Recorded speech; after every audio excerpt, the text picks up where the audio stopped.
Rand Paul blasts Dr. Fauci for funding Wuhan lab. Mr. Reagan. Now, spring is here, and what do we do in spring? Spring cleaning. The mower needs to be sorted, the garden looks a little bit wrecked, and the barbecue needs some work. You might enjoy doing these jobs, but if you don't, or you can't, you're going to need to pay somebody else, and that takes a bit of money. And let's face it, putting money aside for comfortable retirement is the only way that you're going to get out of doing the lawn yourself, right? And if you got a little bit of money saved up in the bank, well, that way you can visit the kids, you can hike the trail, you can play golf, all the things that your friends are doing. And Noble Gold can help with this by investing in precious metals along with your other investments. A gold or silver IRA is a great way of doing this. And this month, Noble Gold is gifting a genuine rare Carson City minted Morgan silver dollar with every qualifying IRA or 401k that you invest with. And this thing is fantastic. I mean, even just the case, I love this thing. See, because I actually really love old coins and stuff like that. And it's absolutely beautiful. I looked it up, and these things are a nice little chunk of change, and it's genuinely old. I mean, apparently these things were distributed in the 70s. They were obviously minted in the 19th century. In 1964, after a century in obscurity in the vaults, so these were in like the vaults, and so in the 1960s, they were like, okay, let's go ahead and distribute these. And I think the initial offering was like $15, and all these collectors bought them up. But yeah, now that you can get one in this nifty case, I mean, this thing, it's beautiful. It really is sort of like an old-fashioned thing that you can have, and it reminds you of better days in America when everybody wasn't so woke and crazy. People say that, oh, if you're nostalgic for the old times, you're nostalgic for oppression. No. If you're nostalgic for the old times, you're nostalgic for a time in America where people respected things like morality and ethics and not like wokeness and horrible things like that. But when people they actually had a sense of integrity. And I think people long for those days. All right, so if you want one of these Carson City coins and you want to invest in an IRA or a 401k, get in touch with the experts at noblegoldinvestments.com or call 877-646-5347 and talk to the experts now. That's 877-646-5347, or you can go to the website noblegoldinvestments.com or click the link in the description below. Okay, fine. All right, let's have a look at this.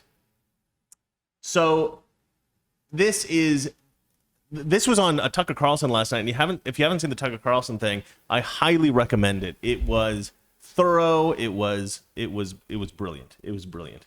So it turns out this was reported in a Medium article. This guy, Nicholas Wade. Now, Nicholas Wade is a longtime science writer. He's written in some of the most prestigious journals in the world, Nature, Science, and in the New York Times. He's a very well-respected science writer, and he's gone in and he's done a thorough investigation of what exactly happened with COVID, where it originated, and what he discovered is astonishing. He discovered that, in fact, Dr. Fauci funded the research into probably the lab-modified, the human-modified COVID virus that then spread around the world. Now, this is something called gain of function. Okay, so when you take a virus, a naturally occurring virus, and you modify it so that it can infect human beings, oh, hey, there comes the cat. Hello, cat. And you modify it so that it's much more what we call virulent, right? Much more effective. Then we call that gain of function research. So let's have a look at this. Gain of function is the euphemism for biological research aimed at increasing the virulence and lethality of pathogens and viruses. Gain of function research is government funded. It focuses on enhancing the pathogens' ability to infect different species and to increase their deadly impact as airborne pathogens and viruses. Ostensibly, gain of function research is conducted for biodefense purposes. These experiments, however, are extremely dangerous. Those deadly science-enhanced pathogens can and do escape into the community where they infect and kill people. What's more, this line of research can be used for biological warfare. And therefore, gain of function has actually been made illegal in America. You can't actually perform gain of function research in the United States. Except it turns out that Dr. Fauci, or somebody else, but probably Dr. Fauci, created a loophole in the guidelines for gain of function research, or maybe the law. I'm not even really sure. I'm not sure exactly if it's a guideline or a law or what it is in the country, but there is an exception, and we think that Dr. Fauci, according to this research, it looks like probably Dr. Fauci put in this exception, And that is for emergencies, right? If there's an emergency, we need to do this gain of function research, we can go ahead and green light this research. But the weird thing about Dr. Fauci is, what he's done is he actually greenlit research at the Wuhan lab. He greenlit research, gain of function research, so creating essentially weaponized viruses in China. Like, what a weird thing to do. To greenlight funding for research into weaponized viruses in an enemy country. I mean, could you be stupider? How is this guy? How does he even have the job he's got? I mean, I wish Trump would have known about this, because that guy would have been out instantly. I don't think Trump quite understood how sinister this guy was. So anyway, we found this out the other day, and Tucker did a big report on it. And so today, Rand Paul just went off on Fauci, and it was beautiful. It's a little bit of a long video, but I'm going to play it because it is, it's what we call delicious. So let's have a look at this, ladies and gentlemen. Dr. Fauci, we don't know whether the pandemic started in a lab in Wuhan or evolved naturally, but we should want to know. 3 million people have died from this pandemic, and that should cause us to explore all possibilities. Instead, government authorities, self-interested in continuing gain-of-function research, say there's nothing to see here. Gain-of-function research, as you know, is juicing up naturally occurring animal viruses to infect humans. To arrive at the truth, the U.S. government should admit that the Wuhan Virology Institute was experimenting to enhance the coronavirus's ability to infect humans. Juicing up superviruses is not new.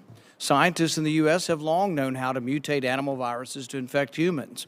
For years, Dr. Ralph Barrick, a virologist in the U.S., has been collaborating with Dr. Shi Zhengli of the Wuhan Virology Institute, sharing his discoveries about how to create superviruses. This gain-of-function research has been funded by the NIH. The collaboration between the U.S. and the Wuhan Virology Institute continues.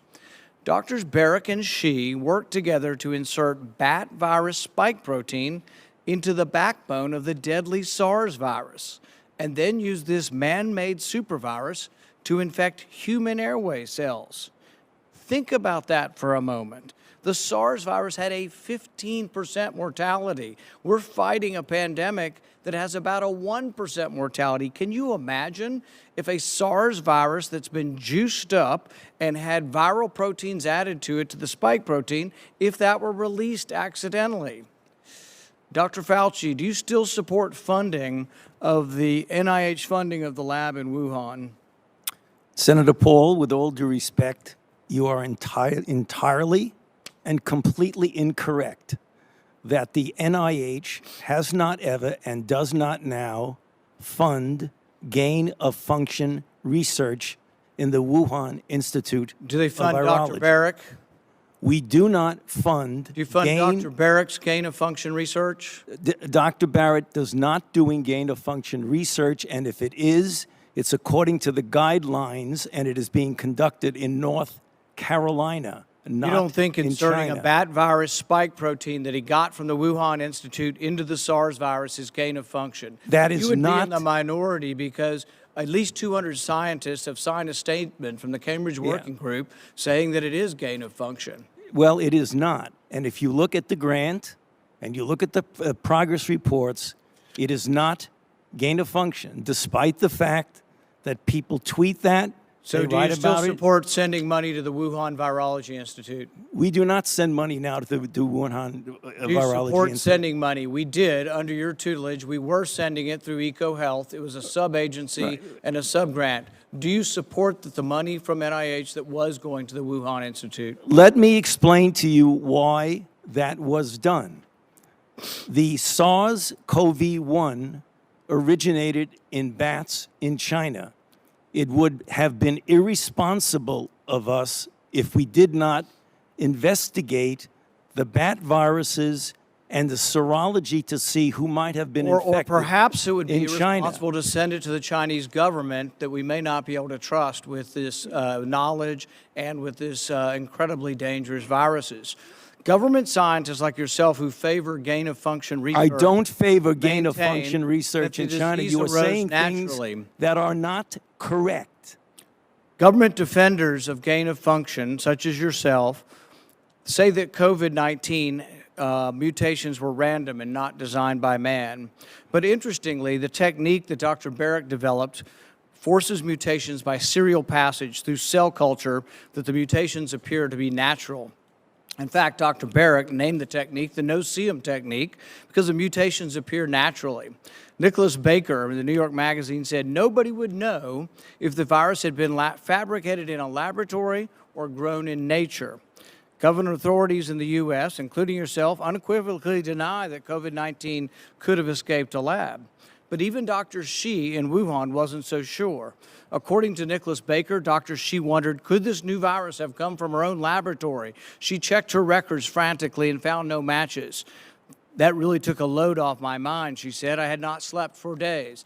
The director of the gain-of-function research in Wuhan couldn't sleep because she was terrified that it might be in her lab. Dr. Barrick, an advocate of gain-of-function research, admits the main problem that the Institute of Virology has is the outbreak occurred in close proximity. What are the odds? Barrick responded, could you rule out a laboratory escape? The answer in this case is probably not. Will you, in front of this group, categorically say that the COVID-19 could not have occurred through serial passage in a laboratory? I do not have any accounting of what the Chinese may have done, and I'm fully in favor of any further investigation of what went on in China. However, I will repeat again, the NIH and NIAID categorically has not funded gain-of-function research to be conducted in the Wuhan Institute of Virology. You support it in the U.S. We have 11 labs doing it, and you have allowed it here. We have a committee to do it, but the committee has granted every exemption. You're fooling with Mother Nature here. You're allowing superviruses to be created with a 15% mortality. It's very dangerous. I think it was a huge mistake to share this with China, and it's a huge mistake to allow this to continue in the United States. And we should be very careful to investigate where this virus came from. I fully agree that you should investigate where the virus came from. But again, we have not funded gain-of-function research on this virus in the Wuhan Institute of Virology, no matter how many times you're parsing you say words. it, There it was didn't happen. research. There was research done with Dr. Shi and Dr. Barrick. They have collaborated on gain-of-function research where they enhanced the SARS virus to infect human airway cells, and they did it by merging a new spike protein on it. That is gain-of-function. That was joint research between the Wuhan Institute and Dr. Barrick. You can't deny it. Senator Paul, your time has expired. Dr. I love Rand Paul. I love Rand Paul. Yeah, so Dr. Fauci, lying. Just blatantly lying. And it's obvious too. He's like, you know, and one thing, I hate his accent.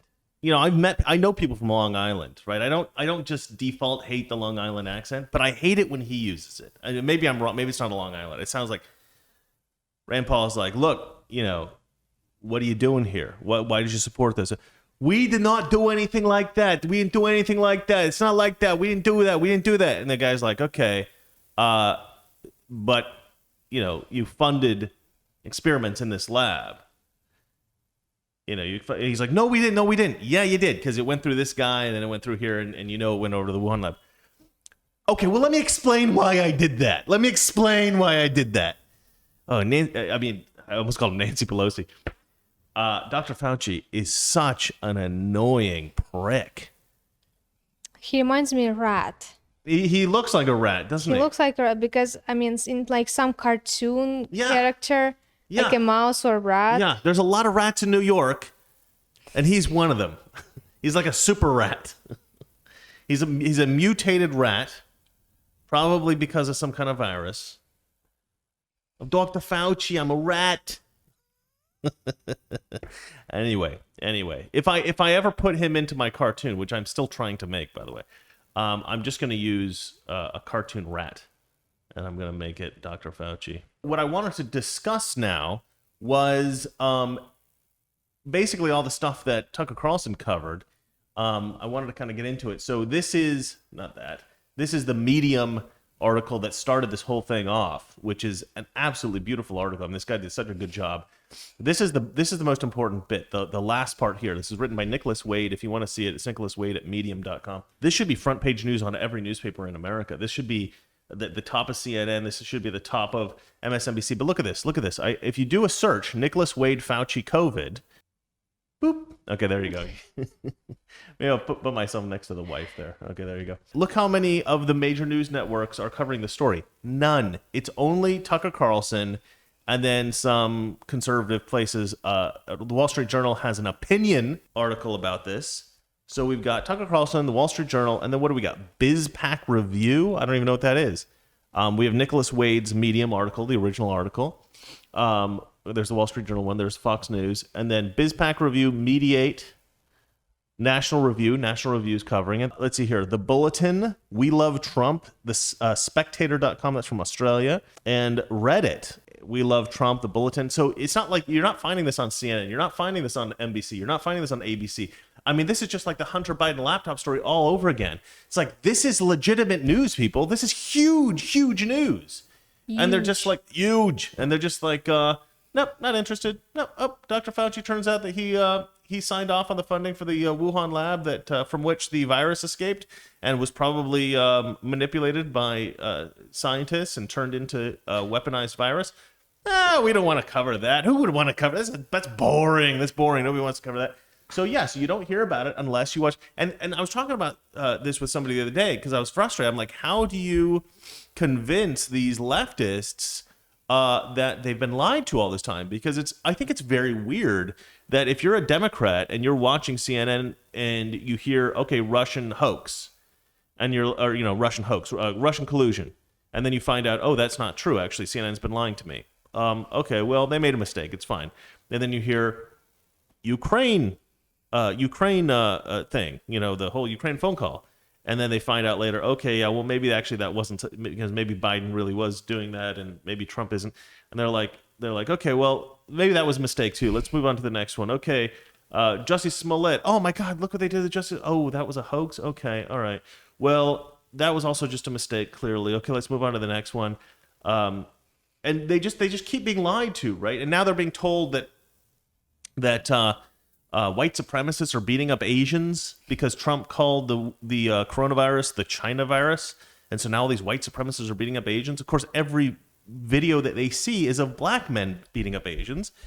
And all of these Democrats are just like, oh, I'm just going to keep watching CNN and voting for Nancy Pelosi. It's like, at what point do you start to realize I'm being lied to? They're lying to me. They don't like me. They don't respect me. They don't care about me. They don't care about the country. They just want power. They just want to have a voting pool that is manipulated, right? I mean, when did Democrats wake up and figure out they're manipulating you?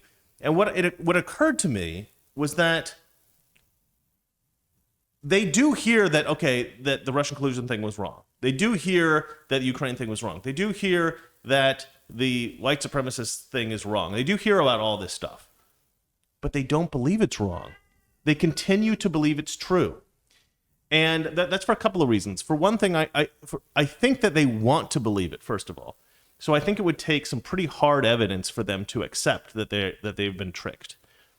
And some of them would never believe that they've been tricked because they just want to believe it so badly.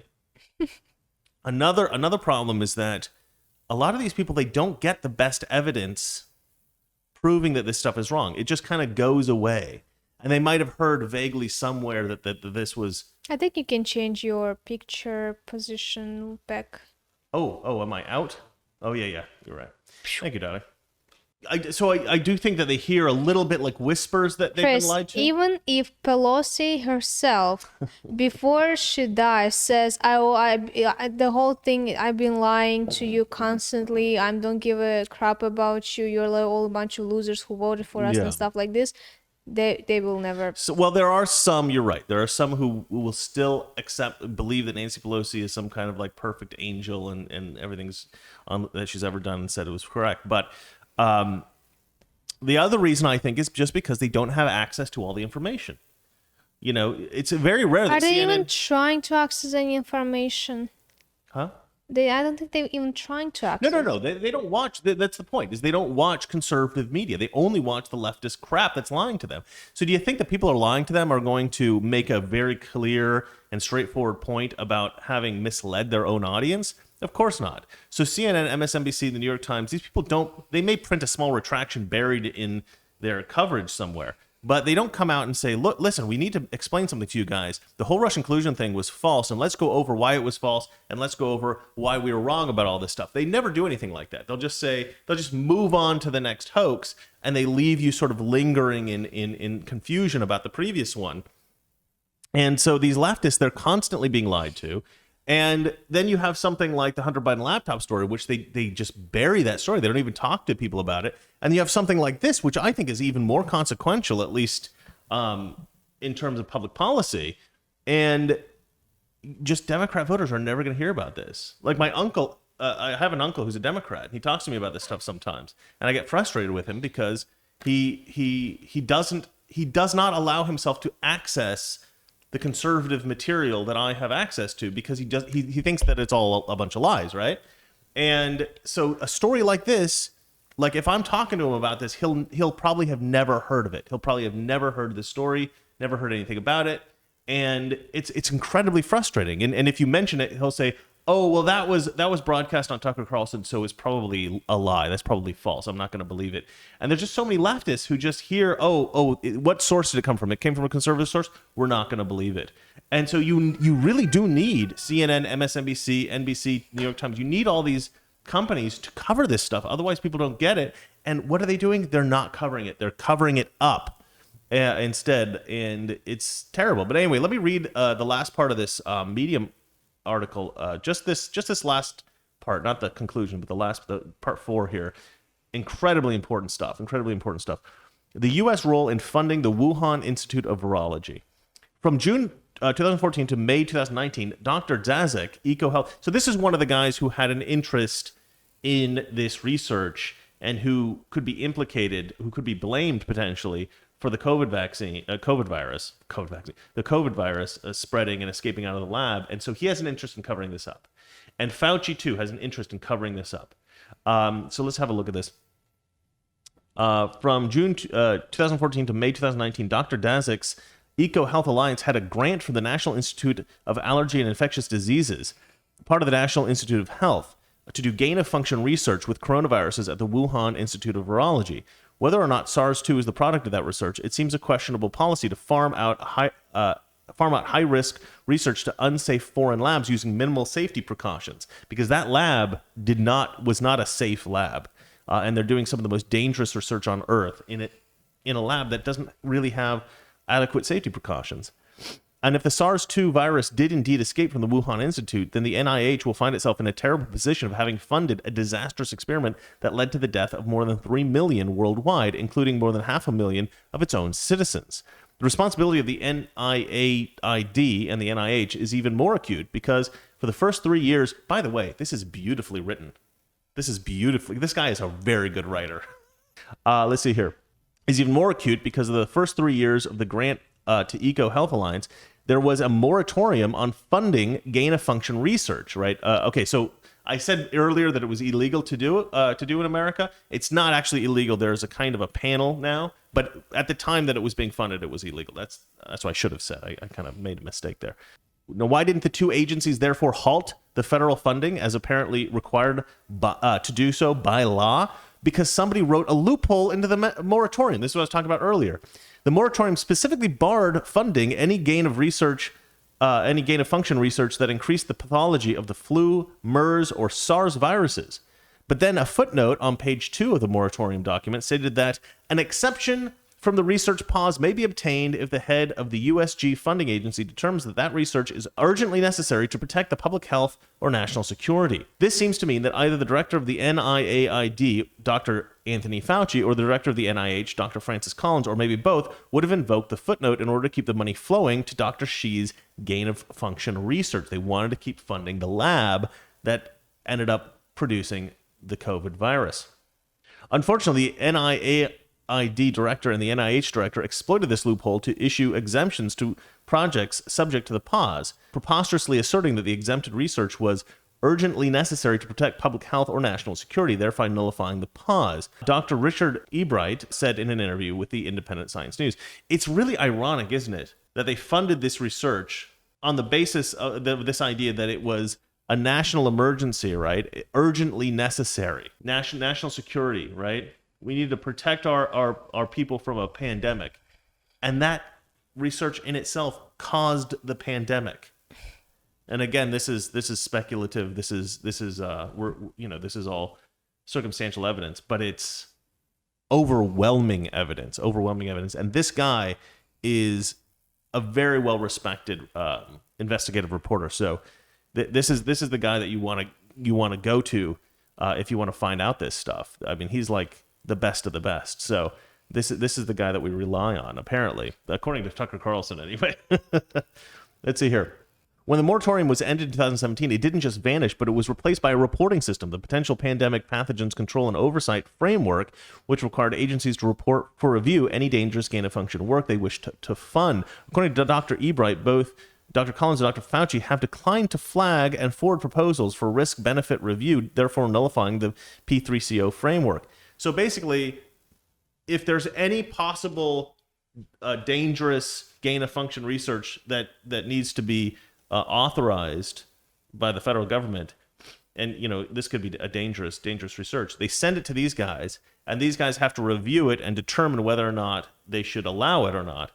And you would expect something this dangerous for them to flag and then them to deny a lot of research into this. They've flagged and denied zero. They've never flagged anything. So it's as if there is no review panel, essentially.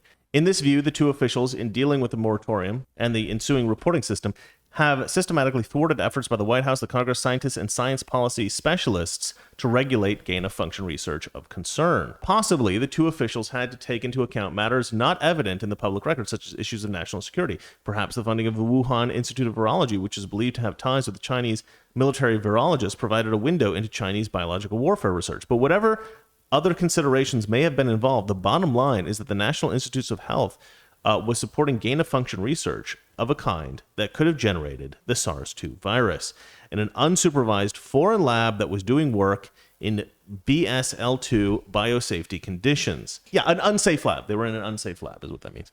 The prudence of this decision can be questioned, whether or not SARS-2 and the death of 3 million people was the result of it. So this guy isn't saying that for sure we know 100% that SARS-2 was a virus that was manufactured by these researchers. We don't know 100% sure if that's where it came from and if it escaped from that lab, but it looks very likely. But even if it wasn't, what the hell was the American government doing funding gain-of-function research in flippin' China? That's crazy. And so he's saying this was highly irresponsible. This is a terrible decision. Fauci is an incredibly irresponsible person. He's not the kind of person that should have the position that he holds, and I agree with him wholeheartedly. Darling, do you have anything to say? No. Okay. All right, darling, I'm going to end the show. Do you want to say goodbye? Goodbye. All right. We'll see you guys tomorrow. Thanks for watching. We're at war with the most dangerous enemy that has ever faced mankind in his long climb from the swamp to the stars. And it's been said if we lose that war, and in so doing lose this way of freedom of ours, history will record with the greatest astonishment that those who had the most to lose did the least to prevent its happening.